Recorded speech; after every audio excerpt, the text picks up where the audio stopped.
Hi friends, Ramayanam అంటే రాముడు నడిచిన దారి. అయోధ్య నుంచి లంకానగరం వరకు సాగిన ప్రయాణమే శ్రీమద్ రామాయణ మహాకావ్యం. శ్రీరాముడికి ఒక చెల్లి కూడా ఉందని మీకు తెలుసా? కుంభకర్ణుడు 6 నెలల పాటు ఎందుకు నిద్రపోయేవాడు?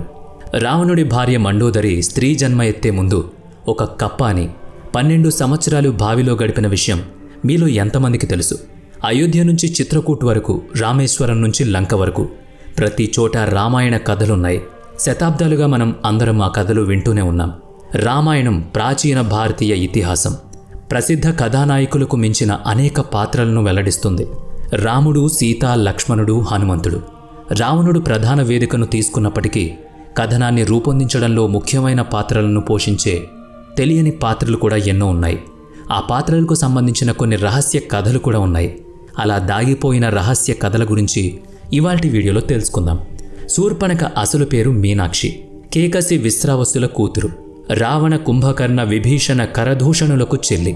అడవిలో ఉన్న శ్రీరాముడు పంచవటిలో ఋషులతో కలిసి వేద శాస్త్రాల గురించి తెలుసుకుంటున్నప్పుడు ఈ సమయంలో శ్రీరామచంద్రుని కవ్వించి రాక్షస సంహారానికి బీజం వేసింది శూర్పణఖ.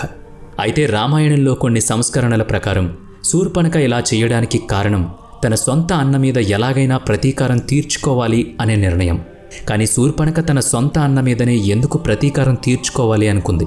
శూర్పణఖ దుష్టబుద్ధి అనే రాక్షసుడితో ప్రేమలో పడింది. ఆ సమయంలో దుష్టబుద్ధి రాక్షసులకు రాజు. వారిద్దరూ పారిపోయి పెళ్లి చేసుకున్నారు.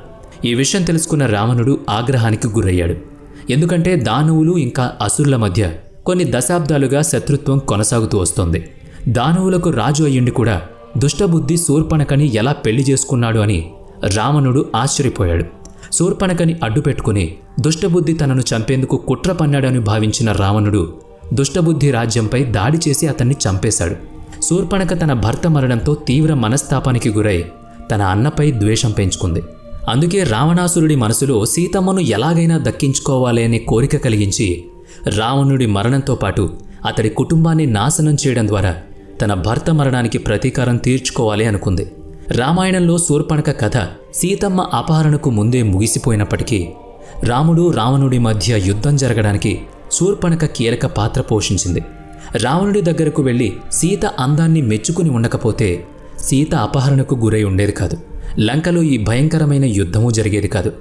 రామాయణంలో ఒక రాక్షసుడు 6 నెలలు నిద్రపోయి నిద్రలేచిన తర్వాత 6 నెలలు తింటూనే ఉంటాడు. అతడే రావణుడి తమ్ముడు కుంభకర్ణుడు. అయితే కుంభకర్ణుడు 6 నెలలు ఎందుకు నిద్రపోయేవాడో తెలుసా? దానికి కారణం ఒక శాపం. వాల్మీకి రామాయణంలో యుద్ధకాండ ప్రకారం కుంభకర్ణుడు పుట్టిన వెంటనే భూమిపై విధ్వంసం చేయడం ప్రారంభించాడు. అతడు ప్రతిరోజు 1000కి పైగా జంతువులను చంపి తినేసేవాడు. ఈ విషయం తెలుసుకున్న ఇంద్రుడు కుంభకర్ణుడికి గుణపాఠం చెప్పేందుకు అతని దగ్గరకు వెళతాడు. కానీ కుంభకర్ణుడు అహంకారంతో ఇంద్రుని వాహనాన్ని విరగ్గొట్టి ఇంద్రునిపై దాడి చేస్తాడు. ఇంద్రుడు మిగతా దేవతలందరితో కలిసి బ్రహ్మ దగ్గరకు వెళ్లి కుంభకర్ణుడు చేస్తున్న అరాచకాల గురించి ఫిర్యాదు చేస్తాడు. ఇది ఇలాగే కొనసాగితే ప్రపంచం త్వరలోనే నాశనం అవుతుందని గ్రహించిన బ్రహ్మ కుంభకర్ణుడి దగ్గరకు వెళ్లి ఈ రోజు నుంచి నువ్వు ఒక శవంలా నిద్రపోతూనే ఉంటావని శపిస్తాడు. ఈ విషయం తెలుసుకున్న రావణుడు బ్రహ్మ దగ్గరికి వెళ్లి శాపం నుంచి తన తమ్ముడికి విముక్తి కల్పించాలని కోరుకుంటాడు. బ్రహ్మ అంగీకరించి శాపాన్ని 6 నెలలకే పరిమితం చేస్తాడు. 6 నెలలు నిద్రపోయిన తరువాత కుంభకర్ణుడు ఒకరోజు నిద్రలేచేవాడు. అప్పుడు అతను తన ఆకలి తీరే వరకు తిని మళ్లీ 6 నెలల వరకు నిద్రించేవాడు. రావణుడి భార్య అయిన లంకా మహారాణి మండోదరి ముందు కప్పగా జన్మించింది. రామాయణంలో ఉత్తరకాండ ప్రకారం మండోదరి అసురరాజు మాయాసురుడు దేవలోకాప్సరస హేమ కూతురు. అయితే ఒడియా ధర్మ పురాణం ప్రకారం మండోదరి ఆడపిల్లగా కాకుండా కప్పగా పుట్టింది. ఒకసారి మందార్, ఉదర్ అనే 2 ఋషులు తాగే పాలల్లో ఒక పాము కారణంగా అవి విషంగా మారిపోయింది. ఋషులను కాపాడడానికి ఒక కప్ప పాలలోకి దూకింది. కప్ప ఎందుకు అలా చేసిందో తెలియక ఋషులు దాన్ని శపించి వెంగవతి అనే అందమైన అమ్మాయిగా మార్చారు. వెంగవతి అందం గురించి ప్రతి చోట చర్చ మొదలైంది. ఆమెను దక్కించుకోవాలి అని కిష్కింధరాజైన బలి, లంకాపతి రావణుడి మధ్య పెద్ద యుద్ధం జరిగింది. ఇద్దరూ వెంగావతిని చెరోవైపు పట్టుకుని తమ వైపు లాక్కునే ప్రయత్నం చేశారు. రావణుడు, బలి ఎంత శక్తివంతులు అంటే వేంగావతి శరీరం 2 ముక్కలైపోయింది. అప్పుడు యముడు ఇంకా వాయుదేవుడు కలిసి ఆమె శరీరాన్ని తిరిగి కలిపారు. మందార్, ఉదర్ అనే మహర్షుల పేర్లను కలిపి ఆమెకు మండోదరి అని పేరు పెట్టారు. శ్రీరాముడు దశరథరాజు పెద్ద కొడుకు అని ప్రపంచం మొత్తం తెలుసు. అయితే శ్రీరాముని కంటే ముందే దశరథ రాజుకు రామాయణంలో ఒక కూతురుంది. కానీ ఆమె గురించి చాలామందికి తెలియదు. దశరథ రాజు కౌసల్యరాణి మొదటి కూతురు. శ్రీరాముని అక్క పేరు శాంత. అయితే రామాయణంలో శాంత గురించి అంత ప్రాముఖ్యత ఉన్నప్పటికీ ఆమె పేరు ఎందుకు వినిపించదు? వాల్మీకి రాసిన రామాయణంలో బాలకాండ ప్రకారం ఒకసారి అంగరాజు రోమపాద, అతని భార్య వర్షిణి అయోధ్యకొచ్చారు. రోమపాదరాజు దశరథరాజుకు చాలా మంచి స్నేహితుడు. అంతేకాకుండా వర్షిణి, కౌసల్య ఇద్దరూ అక్క చెల్లెళ్ళు. అప్పుడు తమకు సంతానం లేకపోవడంతో వర్షిణి తమాషాగా దశరథరాజును శాంతను తమకు ఇచ్చేయాలని కోరింది. ఆమె బాధను అర్థం చేసుకున్న దశరథరాజు శాంతను రోమపాదరాజుకు దత్తత ఇస్తానని మాటిస్తాడు.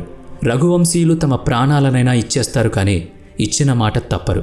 దశరథరాజు తాను ఎంతో అల్లారుముద్దుగా పెంచుకున్న కూతురు శాంతను రోమపాదరాజుకి ఇచ్చేస్తాడు. రోమపాదుడు శాంతను ఎంతో ప్రేమగా చూసుకునేవాడు. అయితే ఒకరోజు శాంతతో మాట్లాడుతున్నప్పుడు తన చుట్టూ జరుగుతోంది మర్చిపోయి శాంతను చూస్తూ ఉండిపోయాడు. ఈ ధ్యాసలో పడి అప్పుడే అక్కడికి వచ్చిన బ్రాహ్మణుణ్ణి రోమపాదుడు పట్టించుకోలేదు. ఆ బ్రాహ్మణుడు ఇంద్రుడి భక్తుడు. తన భక్తుణ్ణి అగౌరవపరిచినందుకు ఇంద్రుడు కోపంతో రోమపాదుణ్ణి శిక్షించాలని నిర్ణయించుకున్నాడు. కొద్ది రోజుల తర్వాత అంగరాజ్యంలో భయంకరమైన కరువు ఏర్పడింది. కరువు నుంచి తన రాజ్యాన్ని కాపాడుకోవడానికి, అలాగే ఇంద్రుణ్ణి శాంతింపజేయడానికి రోమపాదరాజు ఋష్యశృంగ అనే ఒక ఋషిని పిలిపించి ఒక యజ్ఞం చేయమని కోరతాడు. యజ్ఞం తరువాత అంగరాజ్యంలో కరువు తీరింది.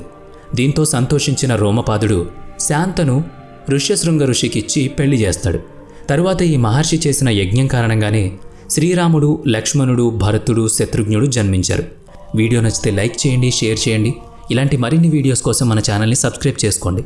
పక్కనే ఉన్న బెల్ ఐకాన్ యాక్టివేట్ చేసుకోండి. నెక్స్ట్ వీడియోలో మళ్ళీ కలుద్దాం. Thanks for watching.